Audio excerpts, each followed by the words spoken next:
securities in the open market. Okay?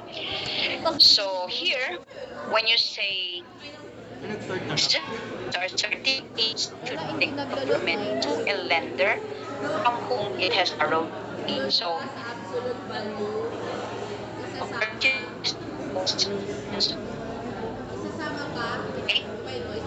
Ito na, sisipag nila. Permits are papers with short term maturities. When you Nagpa-print nga short sa term Malcolm maturities, Mabini. this is less than a year. And the PSP borrows money from the economy when it sells securities. On the other hand, it pumps money into the economy when it buys back securities at discounted values and at maturity. So, open market Oh. Wala, lag siya, gago. securities, the public is opened to buy and sell. So the BSP can buy more and sell less securities to create a net effect of increasing money supply while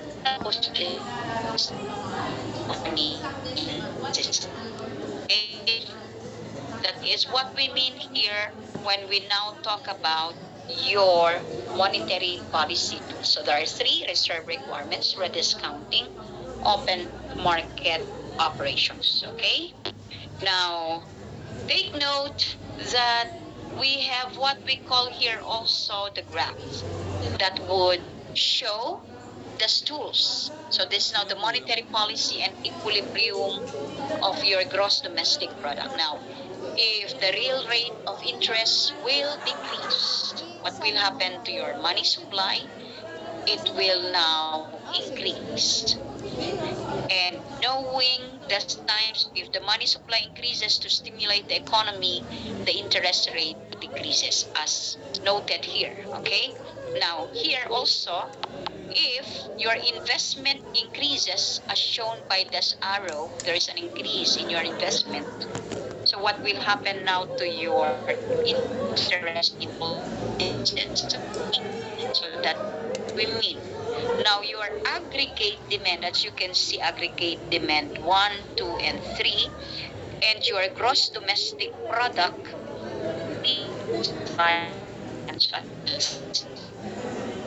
prices.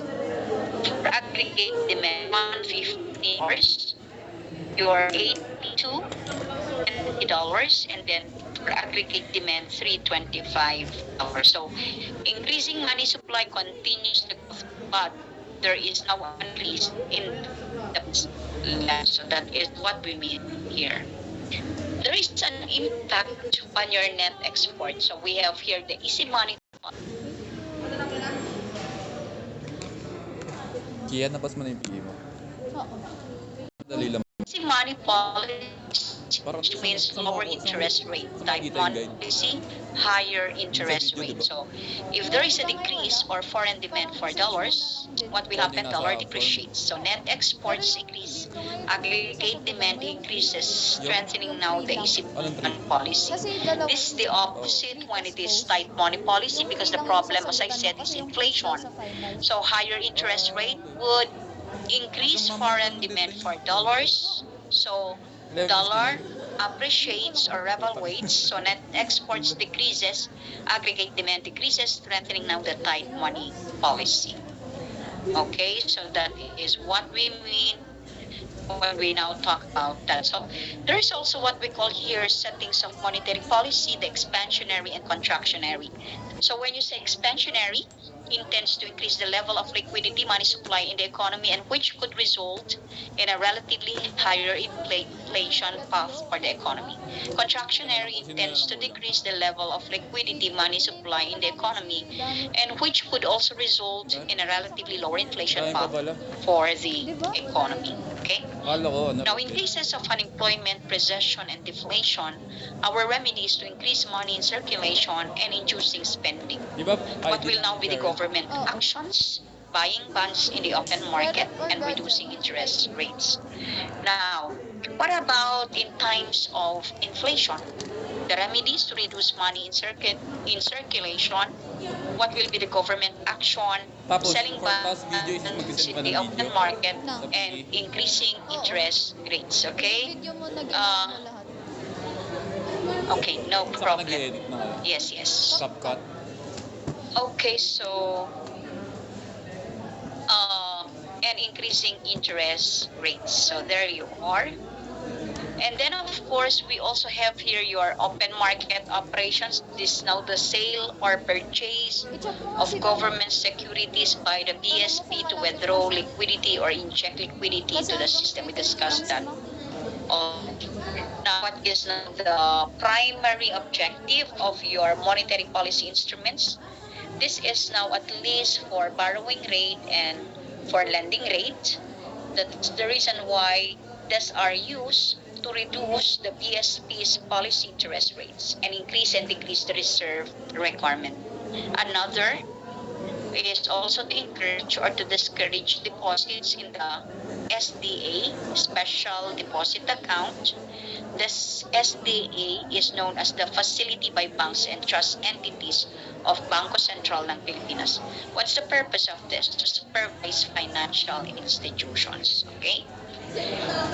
Now, we have here, it's just updated, we discussed the OMO, the acceptance term deposits, that's the term deposit facility, and also the standing liquidity. So, take into consideration that these things are very important because we really need monetary policy. So it's not enough that an instrument be confined to its target to create positive effects. Applying the instrument alone may be inadequate to solve the problem, like increasing the required reserve ratio is ineffective. To decrease this time, money if can still avail from the BSP rediscounting facilities and OMO, open market operations, to augment credit. So the use of this instrument that we discussed may effectively manipulate the target factors, but may also throw other factors.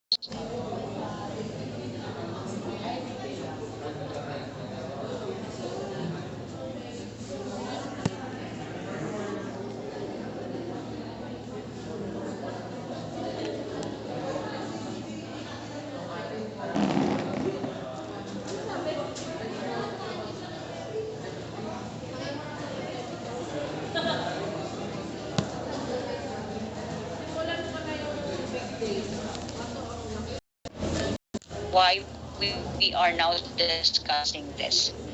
So, in other words, it's so important for us to take note that the complementary effects of these instruments, especially to the Bangko Sentral ng Pilipinas, will not only increase the required reserve ratio, but rather to restrict also credit that banks create from the same deposits in order to contract money supply. So they have to tighten its rediscounting facilities and open market operations to deny banks the opportunity to exploit these resources and augment this time what we call reserves again to maintain credit. So monetary authorities can use these tools that we talk, the OMO, open market operations, acceptance of term deposits, standing liquidity facilities, not only to supplement but also to fine-tune the effects of the other monetary tools, which are also powerful but less controllable. They cannot control it. That's why it is very important for us to take note of these things. Okay?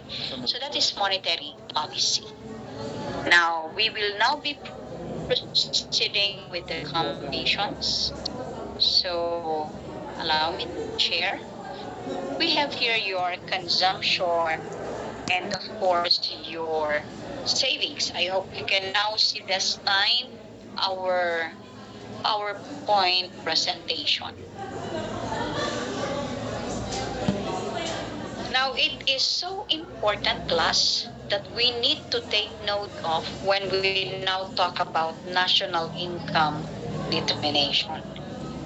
So, the determination of the relationships between production, incomes, and spending.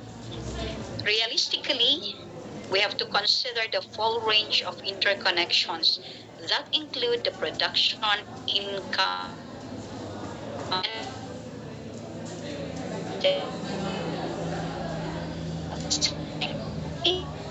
consequently, we will now be having at least two kinds of spending, consumption, and business investment. So aggregate demand will depend solely on just two elements, consumption function of the households and the investment decisions of businesses.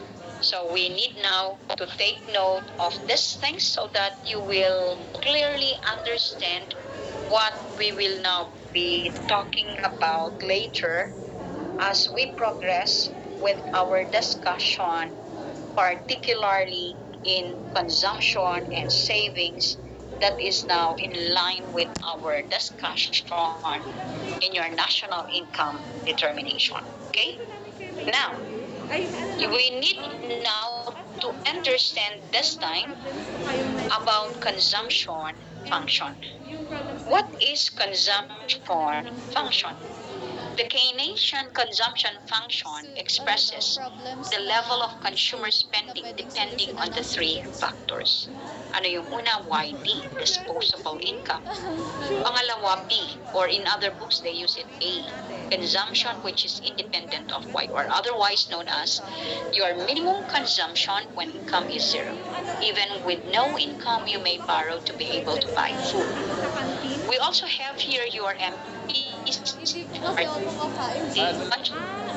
the percentage of extra income that is spent, also known as induced consumption.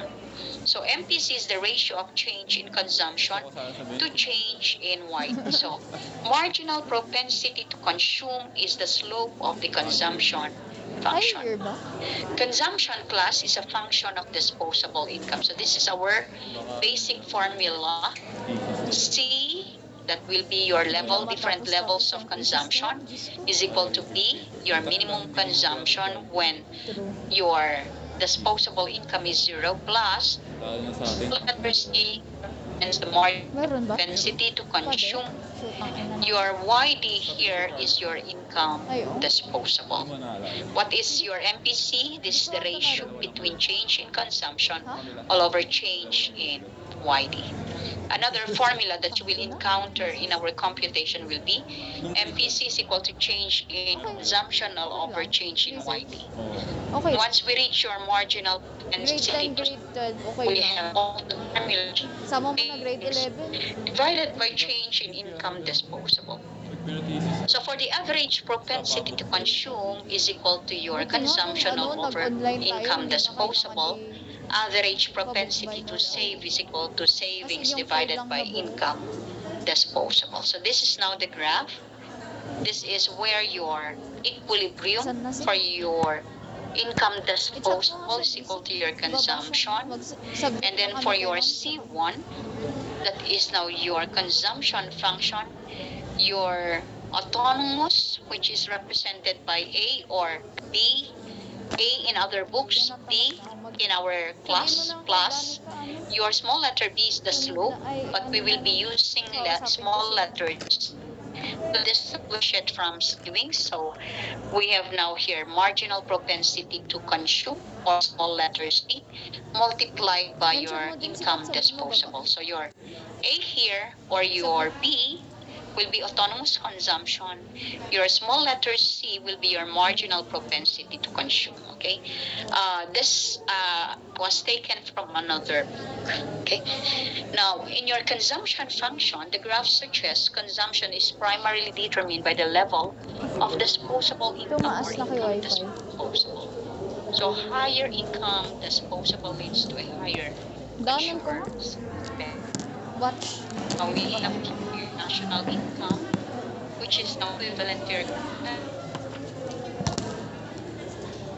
now received income under labor and ownership of capital, income after payment of all taxes.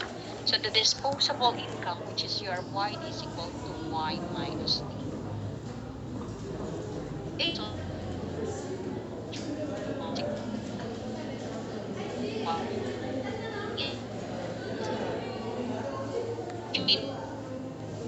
income is equal to the consumption. If they value both, so this is low. Consumption divided by your change.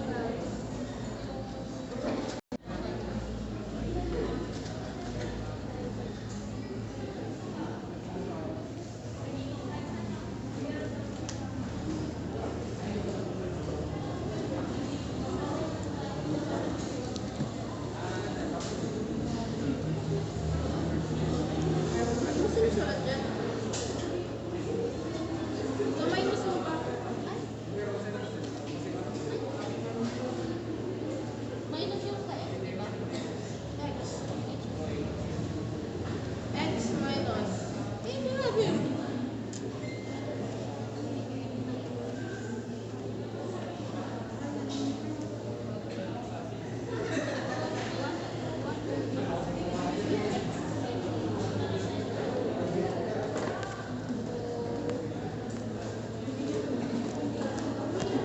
Potang.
Is equal to B plus C, which is your 400.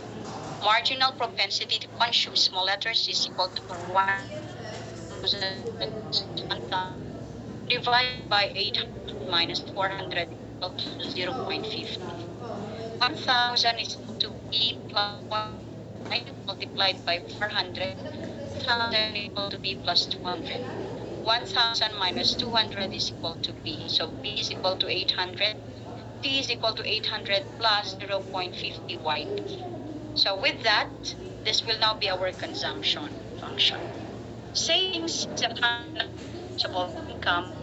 S is equal to negative B or negative 600 equal to B plus option.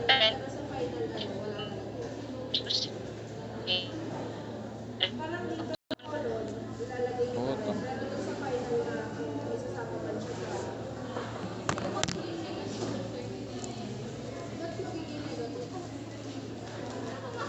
Kasi minus, X minus, pasok pa rin. 102 minus 69. Ah.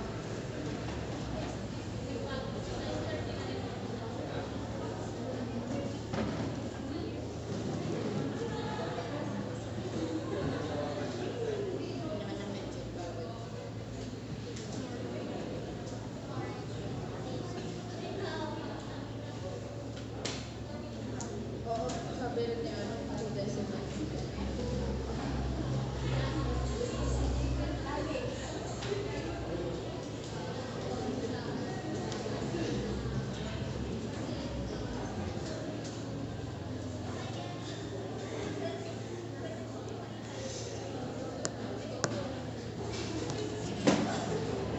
Ah, yeah. Ha? Sa Thursday ko pwede, sabi ni Danny, nabasa mo na? Sabi ni Danny ko pwede na sa Thursday. Oo, chat ko na lang sa Kaya usapan daw.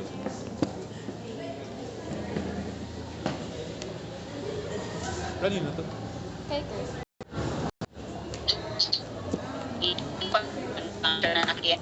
Nakuha natin dito, that one, consumption function. So your Since it is the first income equilibrium, YD is equal to C, equate your consumption function. YD, isubtract mo, ilagay mo to dito sa left side of the equation. Merong 1 dyan. 1 minus 0.8 is 0.20. YD is equal to 400. YD equal to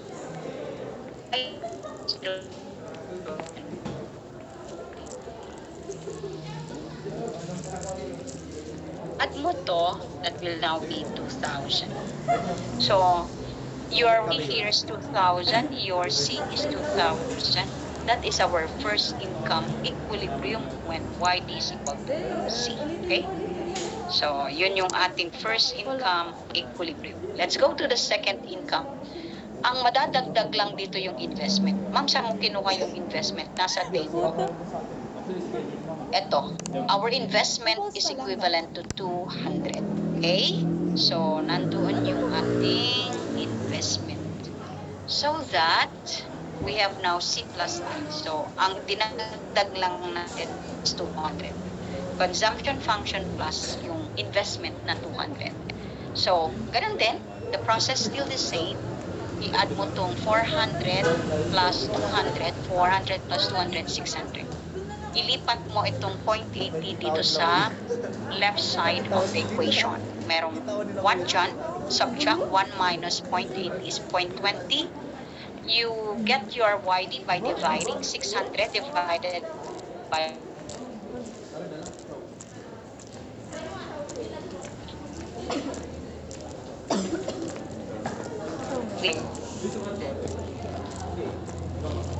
Ay, kaya, around 600. T plus is there.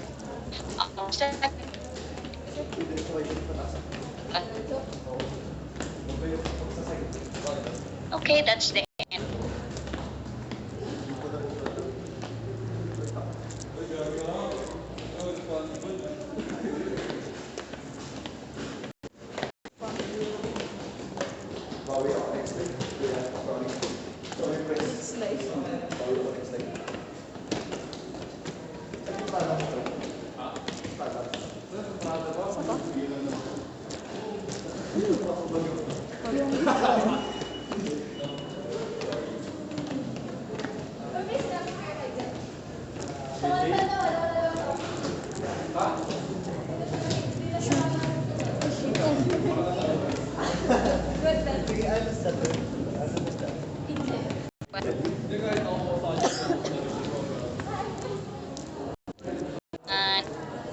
Hadassah,